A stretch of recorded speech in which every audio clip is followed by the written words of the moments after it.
धर्म परिवर्तन नहीं कहा जाएगा, इसको घर वापसी कहा जाएगा। सनातन में घर वापसी कर रहे हैं और अपनी संस्कृति को हमें फिर से जो है अपनाने का भी मौका मिल रहा है और पालन करने का भी मौका मिल रहा है। मैडम, हिंदू धर्म को मैंने कहा यार कोई धर्म नहीं, मेरा कोई जाति नहीं, कुछ नहीं, मत नहीं, मैं नास्तिक हूँ। मैं समझता हूँ मुस्लिम खुद एक महाप्रताड़ित समुदाय है। जैसे कोरोना वायरस होता है उसी प्रकार कुरान का भी एक वायरस होता है, लेकिन इस्लाम का जो वायरस है वो वायरस कहता है कि जो हमारे साथ कुरान पर या मोहम्मद पर सहमत नहीं है हम उसका गला काट देंगे, उसको धरती पर जीने का अधिकार नहीं है।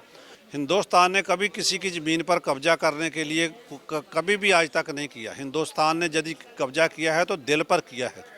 हिंदुस्तान से बुद्धिस्ट मॉन्क गए तो चीन को बुद्धिस्ट बनाया, जापान को बुद्धिस्ट बनाया। इस्लाम जो कल्ट है उसमें ये गंदगी है, वो अपनी बहन बेटियों के साथ ये करते हैं, वो हमारी बहन बेटियों के साथ बलात्कार करते हैं, वो हत्याएं कर देते हैं, निर्दोष लोगों की हत्याएं कर देते हैं, वो ज़मीनों पर लैंड जिहाद कर रहे हैं। तो यदि कोई मुसलमान होली खेल ले तो उसके लिए आपका सेकुलरिज्म उभर जाता है और आप उसको काफिर कह देते हैं। हाँ जी, हाँ, हो जाने दीजिए ना काफिर, ऐसे कल्ट से अच्छा है कि वो काफिर हो जाए। एक जगह तो आप होली खेलने को उसको काफिर साबित कर दे रहे हैं और दूसरी तरफ आप पत्थरबाजी कर रहे हैं।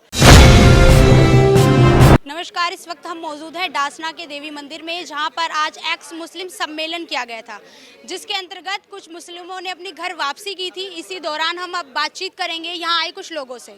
मैं भोपाल से बिलोंग करता हूँ। हमारे जो प्रमुख मुद्दे हैं कि एक्स मुस्लिम का जो है किस तरह से उन जो है एक्स मुस्लिम आज जो है भारत में प्रत्येक जो है मुस्लिम हो तो वो क्या है कि जब भी एक्स मुस्लिम बनता है या तो वो इस्लामिक आइडियोलॉजी को खारिज कर देता है कि मैं आई एम नॉट इस्लामिक, मैं एक्स मुस्लिम हूँ, वहीं पर जो है उसका सोशली बाइकआउट होने लगता है। मैम, आपने क्यों अपना धर्म परिवर्तन करा कि मतलब आपने इस्लाम धर्म से आपने हिंदू धर्म क्यों अपनाया? मैम देखिए, इसको धर्म परिवर्तन नहीं कहा जाएगा, इसको घर वापसी कहा जाएगा।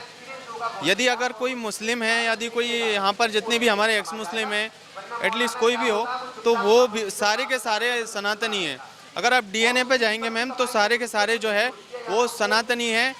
एक सभी का डीएनए जो है भगवान श्री राम के वंशज हैं हम सभी, तो वही डीएनए हमारा है और रहेगा मैडम।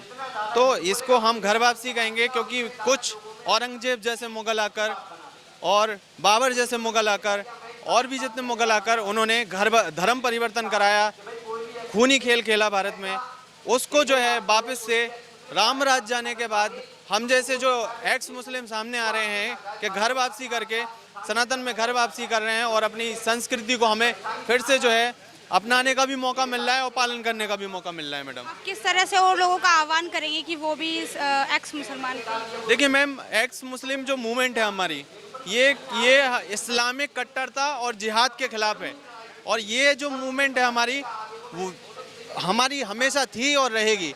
ये मूवमेंट पे हम डटे हैं। तो आज और हम ये आह्वान करना चाहते हैं सारे मुसलमानों से कि आप जो है कुरान को पढ़िए, उसका तर्जुमा पढ़िए, हदीसें पढ़िए, सारी चीज़ें पढ़िए, तब जाके आपको पता चलेगा कि एक्चुअल इस्लाम है क्या।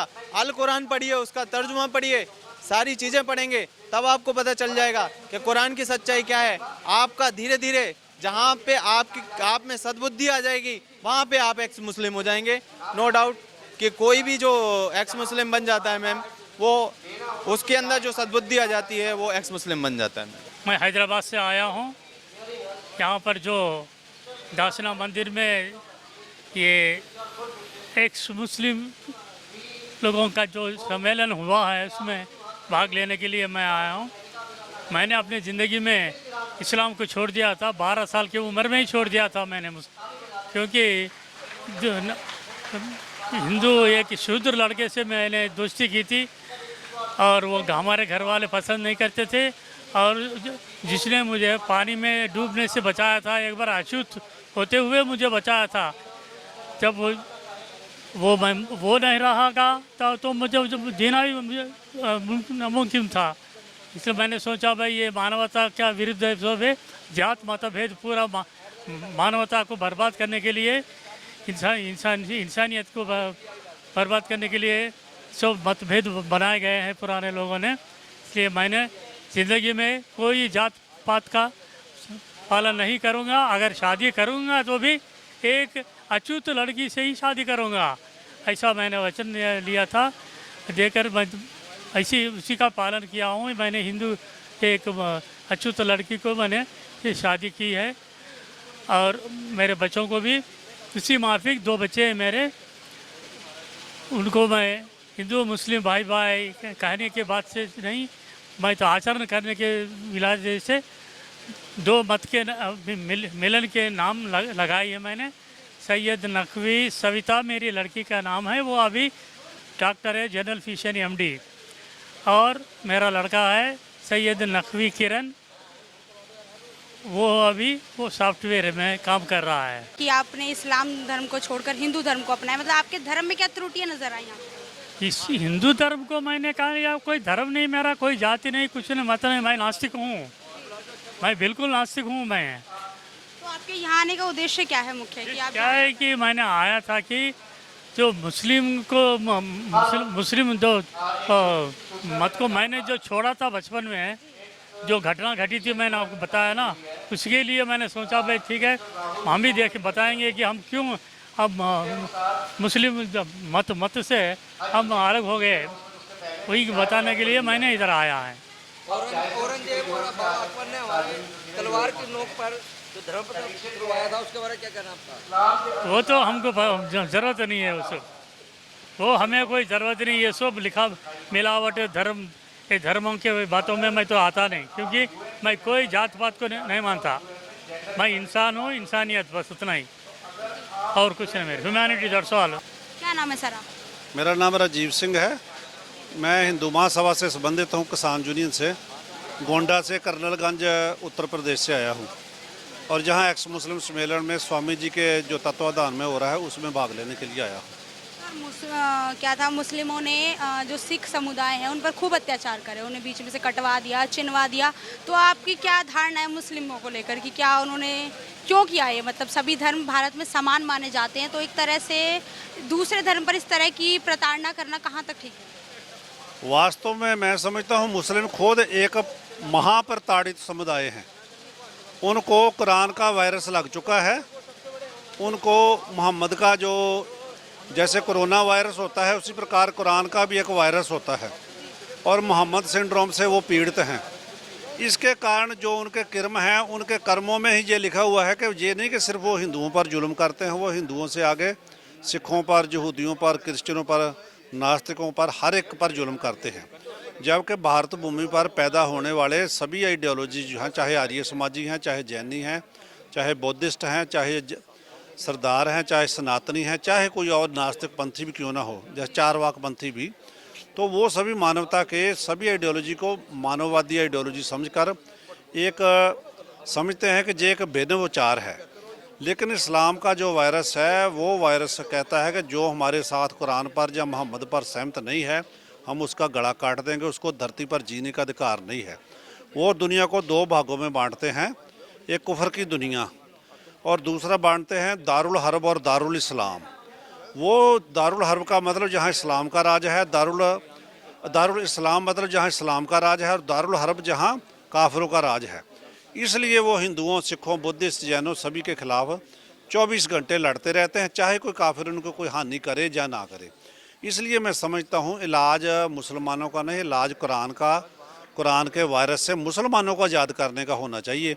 और जो स्वामी जी के तत्वाधान में आज एक्स मुस्लिम सम्मेलन हुआ है, ये मैं समझता हूँ हिंदू समाज के लिए, भारत के लिए, सारी दुनिया के लिए, विश्व समाज के लिए एक बहुत बड़ी घटना है। और ये घटना स्वामी दयानंद स्वामी सरस्वती जी ने 1875 में आर्य समाज की जब स्थापना की थी लाहौर में, तब शुरू की थी। ये उसी का एक चलता फिरता आगे अंश है, और स्वामी जी ने इतना बहादुरीपूर्ण काम किया है। मैं स्वामी नरसिम्हानंद जी को इसके लिए दिल से धन्यवाद करता हूँ। औरंगजेब और बाबर के बारे में आप क्या कहेंगे? जैसे मैंने पहले कहा कि मुसलमान समाज कुरान ए वायरस से पीड़ित है। औरंगजेब या बाबर वे विधर्मी तो थे ही थे, लेकिन इसके साथ वे विदेशी भी थे। हिंदुस्तान ने कभी किसी की ज़मीन पर कब्जा करने के लिए कभी भी आज तक नहीं किया। हिंदुस्तान ने यदि कब्जा किया है तो दिल पर किया है। हिंदुस्तान से बुद्धिस्ट मोंग गए तो चीन को बुद्धिस्ट बनाया, जापान को बुद्धिस्ट बनाया, थाईलैंड में बुद्ध धर्म है, हिंदू धर्म मलेशिया में भी फैला दूर दूर तक।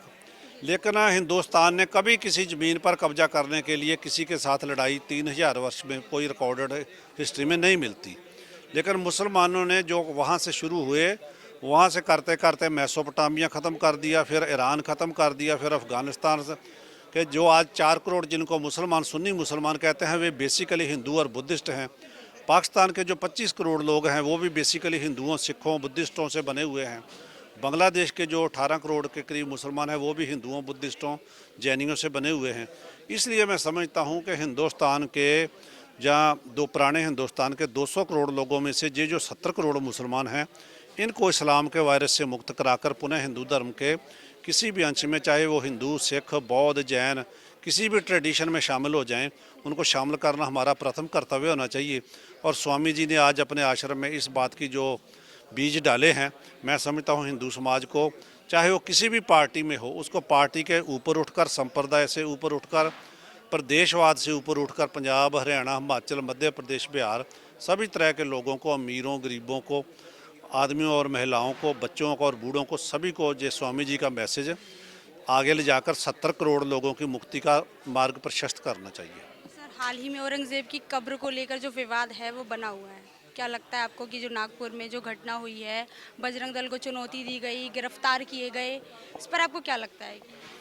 मैं दोबारा फिर वही बात दोहराना चाहूँगा कि इसका लॉन्ग टर्म सल्यूशन जो है वो है मोहम्मद वायरस से मुसलमानों को मुक्त करना, और शॉर्ट टर्म सल्यूशन है जोगी मॉडल को हिंदुस्तान लेवल पर लागू करना।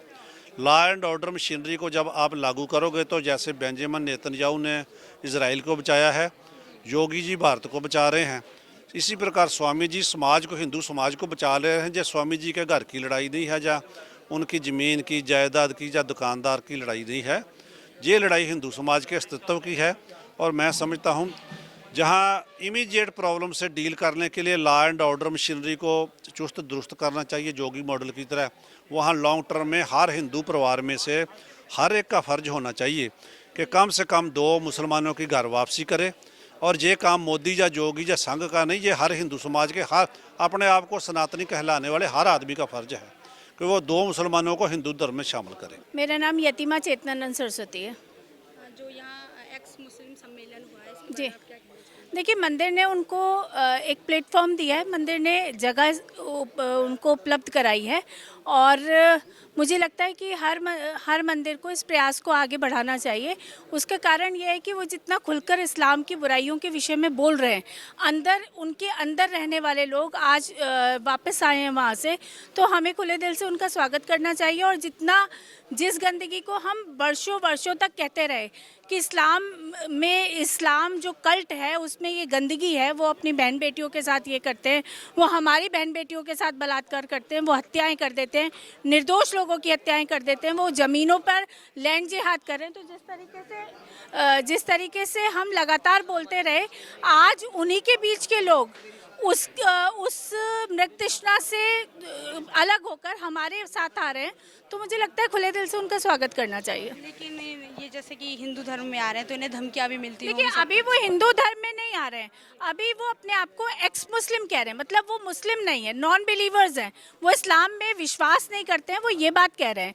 और वो इस्लाम में वो क्यों विश्वास नहीं करते, इन कुरीतियों पर वो खुलकर बोल रहे हैं। उनके अंदर की जो गंदगी है, जो सड़न है, वो उससे त्रस्त हैं, उससे निकल के वो बाहर आए हैं। सनातन में अगर कोई भी एक्स मुस्लिम आना चाहता है तो उसका स्वागत है। जो आपने यहाँ सम्मेलन किया है, इससे पहले भी कहीं किया है या आपका प्रथम सम्मेलन? नहीं, सम्मेलन हम लोगों ने नहीं किया, उन्होंने हमें कांटेक्ट किया, उन्होंने कहा कि हम ऐसे अपना सम्मेलन करना चाहते हैं। हमने उन्हें ये स्थान उपलब्ध कराया, हमने उनके बैठने की उनकी सारी व्यवस्थाएं करके दी। इसके अलावा हमारा कोई रोल नहीं था इसमें। पुलिस प्रशासन का यहाँ क्या रोल है इसमें? वो सुरक्षा में है, प्रबंध कर रहे हैं। इस्लाम के जो अनुसार जो इस्लाम फॉलो करते हैं मुस्लिम, मैं उनसे एक चीज़ क्वेश्चन ये पूछना चाहूँगा कि आपका सेकुलरिज्म तब कहाँ मर जाता है जब आप पत्थरबाजी करते हैं किसी मासूमों पे, है ना? तो ये आपका जो है सेकुलरिज्म कहाँ मर जाता है? यदि कोई मुसलमान होली खेल ले तो उसके लिए आपका सेकुलरिज्म उभर जाता है और आप उसको काफिर कह देते हैं। हाँ जी, हाँ, हो जाने दीजिए ना काफिर, ऐसे कल्ट से अच्छा है कि वो काफिर हो जाए। एक्स मुस्लिम बन के इंसानियत का काम कर ले। जी भी हाल ही में मोहम्मद शमी की बेटी ने गुलाल लगा हाँ जी, दिया हाँ था जी, जिसको लेकर बहुत विवाद बना। जी जी जी। देखिए ये जो मौलवी मुल्लाओं की आइडियोलॉजी है ना, अभी इस्लाम वो बन चुका है मैडम। अब जो बेस्ड ऑन जो कहा जाए मैडम कि अरबी का अरबी का अगर जो सही जो कुरान है वो अरबी में मतलब सऊदी अरब आप जाएंगे तो वहाँ से आपको प्राप्त हो जाएगा मैडम। ये जो बनाया हुआ है ये सारा इनका हिंदुस्तान के मौलवी मुल्लाओं को बनाया हुआ है अभी प्रेजेंट में। तो जो मेरा जो क्वेश्चन है सिंपलिटी सा जो मैंने कहा था सेकुलरिज्म के खिलाफ कि भाई ऐसा सेकुलरिज्म किस काम का कि आप एक जगह तो आप होली खेलने को उसको काफिर साबित कर दे रहे हैं और दूसरी तरफ आप पत्थरबाजी कर रहे हैं। तो ये कोई सेकुलरिज्म नहीं होता है। पहली बात हिंदू मुस्लिम मैडम कभी भाईचारा बिल्कुल नहीं हो सकता इसमें, क्योंकि कुरान में ऐसी बहुत सारी आयतें बताई गई हैं जहाँ पे सिर्फ काफिर करार दिया गया है और सजाए मौत कह दिया जाता है उसको। यदि आप अगर वो काफिरों के शामिल हो जाए या फिर वो मंदिर में जाके तिलक लगा ले, एटलीस्ट कुछ भी कर ले मैडम, तो उसमें भी इन लोगों को इतनी परेशानी है कि उस पर फतवे लगा कर उसको इतना परेशान कर दिया जाता है, टॉर्चर कर दिया जाता है कि वो जो है इस्लाम से खारिज होना ही पड़ता है उसको। और क्यों? कारण वो है क्योंकि मैडम वो पीस पसंद करता है। यदि कोई सच के रास्ते पर निकलता है तभी वो एक्स मुस्लिम बनता है और वो पीस पसंद करता है तो फिर वो सनातन की तरफ अग्रसर होता है। कुछ मुस्लिम पक्षों का कहना है कि अगर हिंदुओं का कोई गुलाल लग जाता है किसी भी अंग पर तो जो अल्लाह है वो उन्हें प्रताड़ित करते हैं, प्रताड़ना देते हैं। ये कहाँ तक ठीक है? हमने सुना है ये। मैडम इसके हवाले से कुरान में एक जिक्र है कि मैंने उसको पढ़ा था, शायद हदीस है वो। जैसे कि मैंने अभी बताया था कि औरतों को जो है बहुत से ऐसी हदीसें भी हैं इसमें मिलती जुलती हैं कि उसमें ये बोला गया है कि अगर कभी आपसे रंग लगा दे कोई, ज़रा सा भी रंग लग जाए तो आप जो है उसको जो है अब बहुत सारे ऐसे तरीके बताए गए, जैसे नमाज के बाद भी आप जो है गंदी चीज़ें करें और भी चीज़ें करें। अब यदि ये होली पे आते हैं तो रंग के ऊपर साफ साफ ये बोला गया है कि रंग नहीं लगा सकते, काफिरों के त्योहारों में शरीक होना हराम है, हराम है, हराम है। रंग नहीं लगा सकते, बकरा ईद पे बकरा काटना कहाँ तक ठीक है? किसी मैडम की हत्या करना। मैडम ये तो देखिए, ये तो ये कहा जाए कि जैसे मैं आता हूँ, अब मैं जैसे सनातन संस्कृति में हूँ मैम, तो मैं सनातन संस्कृति के अनुसार बात करूँगा, इस्लाम के अनुसार भी बात करूँगा मैडम, क्योंकि मुझे लोगों को सही रास्ता अगर मिल जाए मेरे द्वारा तो मेरा सौभाग्य होगा कि मैं उनको सही जानकारी दे पाऊँ। तो मेरा ये कहना है कि श्रीमद् भगवद गीता में अध्याय 1 के अंदर जो है बताया गया है कि यदि मनुष्य इंसान को काट रहा है तो वो पाप का भागीदार है, और यदि पशु को मार रहा है तो उसके लिए कोई पाप नहीं है। वहीं अगर कुरान में देखा जाए तो 4 पैर वाले जानवर को हलाल माना गया है, उसका जितना चाहे इतना उसको खाइए आप काट के, ये करिए वो करिए। मतलब आपने उस जानवर पे ना तो दया दिखाई ना दृष्टि दिखाई, तो इसका मतलब आप जो है एक भक्षक हैं, मानव नहीं है, मानवता आपके अंदर नहीं है। कुरान में इस चीज़ का विवरण है कि आप किसी जानवर को मार दिए वो आपके लिए पाप नहीं होगा। नहीं होगा मैडम, बिल्कुल नहीं। जानवर तो जानवर है, इंसान को भी मार देते हैं। अब ब्लास्फेमी के उसमें अब यदि कोई इस्लाम से कोई खारिज हो जाए तो उसकी सरतन से जुदा है, ये भी इसकी बहुत सारी हदीसें की गई। हाँ जी कि लेकिन उसको ज़ईफ़ हदीस कहा गया है, ज़ईफ़ हदीस कहा गया है कि ज़ईफ़ हदीस है ये, लेकिन मैं नहीं मानता मैडम, क्योंकि उस हदीस को मतलब सही कह के किसी का गला रेत देना तो मैं उसको सही मानूंगा, उसको फिर गलत थोड़ी ना माना जा सकता है। यदि जैसे मैंने एग्जांपल सपोज दैट कि मैंने कोई काम कर लिया, अब मैं कह दूं कि नहीं मैंने ये काम किया नहीं किया, तो उसमें क्या होगा मैडम कि मैंने वो काम किया है, उसका प्रूफ मिल गया तो मैंने वो काम किया है ना, तो मैंने उसको सही मानूंगा। अब वही लोग ये कहते हैं कि हदीस वो आई है कि सर तन से जुदा कर दो, इसका गला रेत दो, जो इस्लाम से जो है इसको मुंह मोड़े और भी जो है उसको या किसी और धर्म को फॉलो करे, कि जूडिज्म को ले लीजिए, क्रिश्चियनिटी को ले लीजिए, ETC। तो इसका जो है एक ही वो है कि एक हदीस है उसमें सीधे कोट कहा गया है कि उसको ज़ईफ़ हदीस बोलते हैं मौलवी, और मैं इसलिए ज़ईफ़ हदीस का बोल रहा हूँ क्योंकि वो मेरी बात को पकड़ सकते हैं, इसलिए मैं ज़ईफ़ लगा रहा हूँ। ये बार बार वो बोलते हैं कि ये ज़ईफ़ है, लेकिन ये मैं इसलिए नहीं मानता उसको मैडम हदीस, क्योंकि इसी का हवाला देकर सर कलम कर दिया जाता है मैडम।